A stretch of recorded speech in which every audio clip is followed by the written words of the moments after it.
Dear students, उम्मीद है आप सभी अच्छे होंगे।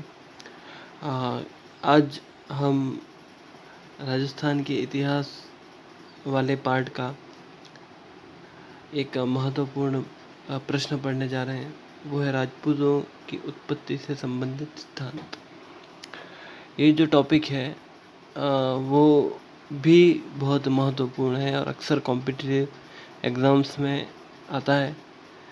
ये आप मान लीजिए कि राजस्थान के इतिहास का हर टॉपिक इम्पोर्टेंट ही है कंपटीशन की दृष्टि से और एकेडमिक दृष्टि से तो खैर है ही। तो हम आज इस पर चर्चा करेंगे।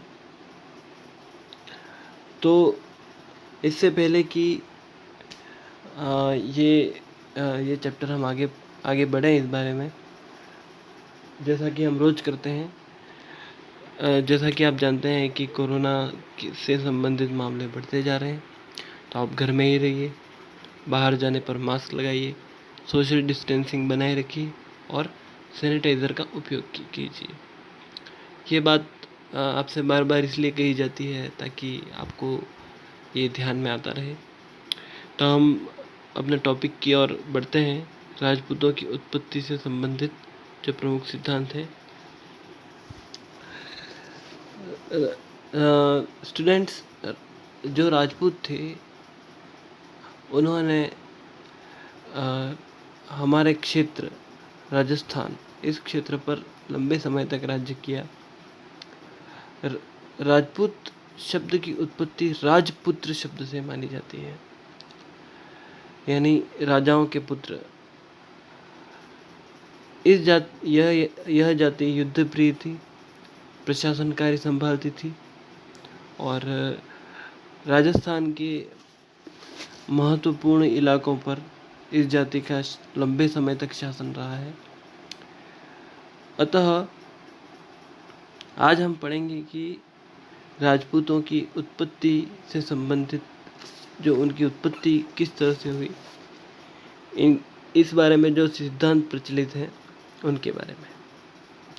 तो इस कड़ी में संदर्भ में हमारा जो पहला सिद्धांत माना जाता है, अग्निकुंड से उत्पत्ति का सिद्धांत। ऐसा माना जाता था कि आबू पर्वत पर वशिष्ठ के अग्निकुंड में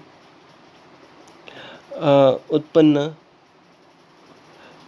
वशिष्ठ ने एक यज्ञ किया था राक्षसों से बचाव के लिए। तो उसमें 4 प्रकार के पुरुष उत्पन्न हुए। ये थे, एक तो गुर्जर प्रतिहार, चालुक्य, परमार व चौहान। तो इस तरह से ये 4 प्रकार के राजपूत उत्पन्न हुए।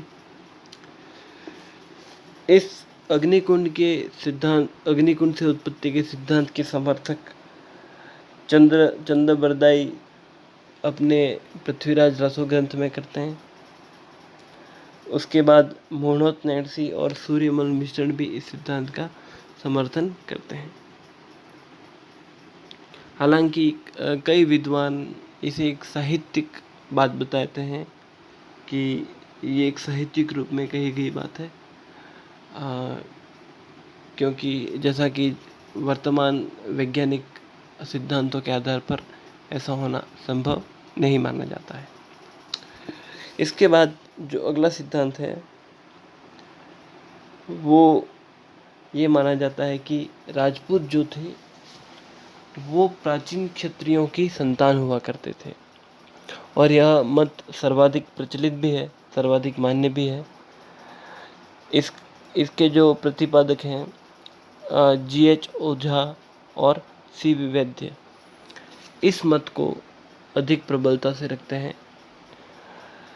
इनमें भी डॉक्टर गौरीशंकर, हीराचंद ओझा, GH ओझा और डॉक्टर दशरथ शर्मा राजपूतों को सूर्य एवं चंद्रवंशी क्षत्रियों की संतान मानते थे और C.V. वैद्य जो थे वो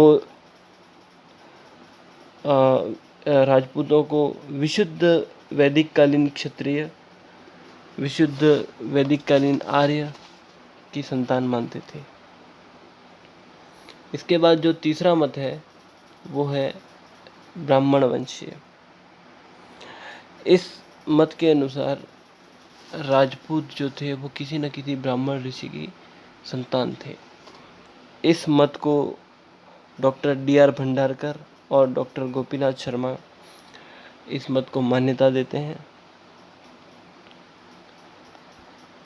इसके बाद राजपूतों को जो सामाजिक आर्थिक प्रक्रिया हुई मध्यकाल में या प्राचीन काल से मध्यकाल के बीच संक्रमण काल में, उस काल की सामाजिक आर्थिक प्रक्रिया में जो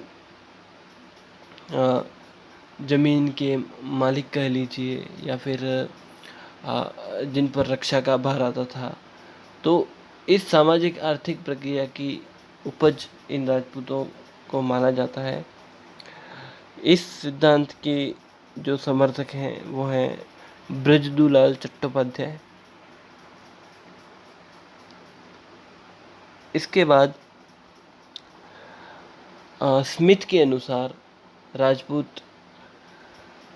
गोंड, खोखर आदि प्राचीन आदिम जातियों के वंशज भी हो सकते हैं। लेकिन इन सब में जो सर्वाधिक प्रचलित सिद्धांत माना जाता है वो यही माना जाता है कि राजपूत जो थे वो प्राचीन क्षत्रियों की संतान थे और राजपूतों की वंशावलियों से, कई विरोधों से, कई मान्यताओं से इस बात की पुष्टि भी होती है। ये जो सारे मत थे, ये जो 4-5 मत थे, ये दरअसल उन लोगों के मत हैं जो राजपूतों को भारत के या भारतवर्ष जो उस समय था देशी भारत राजपूतों की देशी उत्पत्ति के पक्ष में जो लोग थे उनके सिद्धांत हैं। यानी ये लोग ये मानते थे कि चाहे किसी भी तरह उत्पत्ति हुई हो, लेकिन थी अपने इस देश की। ऐसा नहीं था कि राजपूत कहीं बाहर से आए थे। तो ये उत्पत्ति, ये सिद्धांत माने गए थे। अब विदेशी कई विद्वान ऐसे थे जो राजपूतों की जो उत्पत्ति है वो विदेशी लोगों से मानते थे। तो हम देख लेते हैं कि ऐसे विद्वान जो कि राजपूतों की विदेशी उत्पत्ति का सिद्धांत के समर्थन में थे। ये लोग जो थे शक, कुषाण, हूण आदि जो विदेशी जातियां भारत में आई, जिन्होंने भारत पर आक्रमण किया, उनकी संतानों को राजपूत मानते हैं। हो सकता है कि कई विद्वान इसको मिश्रित भी मानते हैं, किंतु अधिकतर जो राजपूत थे, अधिकतर जो ये विद्वान हैं वो इसको विदेशी ही मानते हैं। तो जो भी विदेशी उत्पत्ति के सिद्धांत में doctor Ishwari Prasad, colonel Tod Smith, crook और D.R. भंडारकर प्रमुख हैं।